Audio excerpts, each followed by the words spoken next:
Salut les gars, j'espère que vous allez bien. Aujourd'hui on se retrouve dans cette 4e vidéo de notre préparation physique pour le foot en cette période de confinement. Donc elle fait suite à la vidéo de Rémi, à la vidéo de Youlen et à la vidéo de Sylvain sur la préparation physique générale, la souplesse et la puissance. Donc le thème de la séance aujourd'hui ça va être l'endurance et le renforcement musculaire des jambes, mais en différence avec Rémi, ça va être plus spécifique au football. Ça veut dire que les temps ils vont être spécifiques au football, la fréquence cardiaque aussi, etc. Je vais tout vous expliquer juste après. Let's go!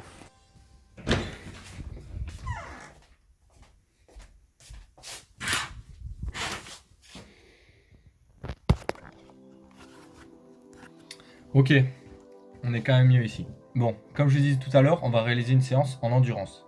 Mais ce sera une endurance plus spécifique au football. C'est-à-dire qu'elle sera adaptée au type d'effort qu'on a dans le football et au type de récupération. Elle sera aussi plus spécifique aux muscles du bas du corps, parce que bien sûr en foot, on utilise quand même beaucoup plus les muscles des jambes. Bon, j'arrête de parler et voici la séance. Donc, comme vous le voyez, la séance se compose de 7 exercices. Il faudra réaliser ces exercices 2 fois pour valider une série. Et il faudra répéter cette série 5 fois. Tous les exercices que vous voyez là, ils vont tous être expliqués après, vous inquiétez pas. On va s'attaquer un peu aux modalités de la séance. Donc comme vous le voyez, on a 10 secondes d'effort pour 15 secondes de récupération. C'est-à-dire qu'un exercice, vous allez réaliser pendant 10 secondes, puis 15 secondes de récupération, puis enchaîner sur un autre 10 secondes, etc. etc. Entre les séries, donc après les 14 exercices réalisés, on aura 3 minutes de récupération. N'hésitez pas à mettre la vidéo en pause ou alors à prendre en photo pour avoir la séance pour la réaliser plus tard. Donc pourquoi on a choisi un temps d'effort de 10 secondes et un temps de récupération de 15 secondes? En gros, en foot, en moyenne, les efforts ils sont de 10 secondes, comme dans notre séance. Et les temps de récupération en moyenne de 15 secondes. Bien sûr, ça peut varier, c'est jamais une science exacte. Mais selon les études, la moyenne c'est de 10 secondes de temps d'effort et 15 secondes de récupération. Comme vous avez pu voir sur la séance, il y a marqué qu'il faut la réaliser à 85% de sa fréquence cardiaque max. Donc ça peut paraître compliqué, mais en fait c'est simple.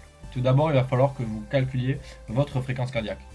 Donc pour faire ça, c'est très simple, il suffit de faire 220 moins son âge. Par exemple, si je prends l'exemple sur moi, j'ai 20 ans, je vais faire 220 moins 20. Donc ça va me donner 200. Donc ma fréquence cardiaque max, elle sera à 200. Mais il ne faut pas que je réalise l'exercice à 200, il va falloir que je le fasse à 85%. Et pour ça, il faut juste faire un produit en croix. Donc je vais vous le mettre ici, comment on fait. Donc comme vous pouvez le voir, je fais une croix tout d'abord, et ensuite je mets 85 dans une case, en dessous je vais mettre 100, et à côté du 100 je vais mettre 200. Donc ça sera 100% de ma fréquence cardiaque max et sera à 200. Le calcul va être le suivant, il va falloir faire 200 fois 85 divisé par 100 pour moi, et je vais trouver 170.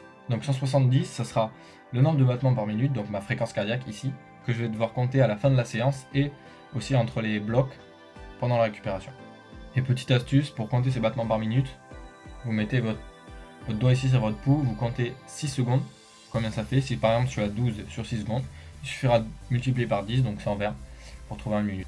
Ok, on a vu tous les détails de la séance, maintenant on va faire les exos. Ok, alors avant toute chose, on va commencer par un échauffement. Donc c'est-à-dire qu'on va s'échauffer articulairement, donc les articulations, et on va aussi s'échauffer en termes cardiovasculaires, c'est-à-dire le cardio, les pulsations du cœur. Donc comme on voit, je commence en tournant mes chevilles sur le sol, donc ça sert à s'échauffer les articulations des chevilles, donc c'est très important. On va s'échauffer toutes les articulations du corps du bas vers le haut, donc d'abord cheville, ensuite genou. Donc on peut voir comment je le fais, je roule d'abord mes chevilles sur le sol, ensuite je sautille de devant en arrière et sur le côté. Donc moi je passe assez rapidement sur ça parce qu'on n'a pas beaucoup de temps, la vidéo ne doit pas être trop longue. Mais vous pouvez passer un peu plus de temps, c'est-à-dire rajouter une quinzaine de secondes par jambe, un peu plus au niveau des genoux comme je viens de le faire, même au niveau du bassin, là je suis passé assez vite mais n'hésitez pas à le faire. Pareil au niveau des épaules, on peut les rouler, après on peut faire des plus petits ronds, des plus grands, etc. etc. On peut aller un peu plus en profondeur. Ensuite, pour ce qui est du niveau cardiovasculaire, je commence en faisant de la marche sur place, des petits sauts, donc on peut courir comme ça, encore une fois on peut continuer.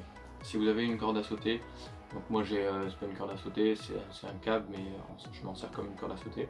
Vous pouvez aussi faire de la corde à sauter, donc ça c'est un très bon échauffement cardiovasculaire. Et enfin moi je finis sur quelques burpees parce que je trouve que ça échauffe un peu la plupart du corps, mais pour faire ça il faut quand même être bien chaud au niveau des épaules, au niveau des jambes parce qu'on enchaîne quand même un saut et une pompe, donc assurez-vous d'être bien chaud avant de réaliser cet exercice.